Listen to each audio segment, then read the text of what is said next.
அஸ்மா அவர்களிடத்தில் கேட்டார்கள் ரசூலுல்லாஹ், அஸ்மா எப்படி நீங்க தர்மம் கொடுக்கிறீங்க, எப்படி தர்மம் கொடுக்கிறீங்க? யா ரசூலுல்லாஹ் 3 நாட்கள் 2 நாட்கள் தர்மம் வேலை செய்து கூலி வேலை. ஒரு சஹாபி பெண்மணி, அஸ்மா எப்படி நீங்கள் தர்மம் கொடுக்கிறீர்கள்? 2-3 நாட்கள் நான் வேலை செய்வேன் யா ரசூலுல்லாஹ், கூலி வேலை செய்வேன், அந்த கூலியை சேர்த்து வைத்து தர்மம் கொடுப்பேன்.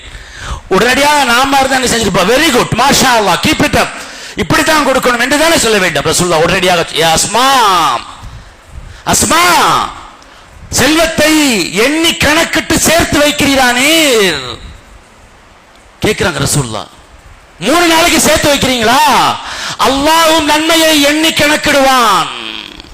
ரிஷி தெளியுங்கள், தண்ணீரை அள்ளி தெளிப்பதை போல் உடனடியாக கொடுங்கள், அல்லாஹ்வும் நன்மைகளை அள்ளி தெளிப்பான். ரிஷி வலா துஹ்சி ஃபயுஹ்சில்லாஹு அலைக்கி, சேர்த்து வைக்காதீர்கள், அல்லாஹ்வும் பதுக்கி வைக்க தொடங்கி விடுவான் நன்மைகளை. எண்ணி எண்ணி கொடுக்காதீர்கள், அல்லாஹ்வும் நன்மைகளை எண்ணி எண்ணி தர தொடங்கி விடுவான்.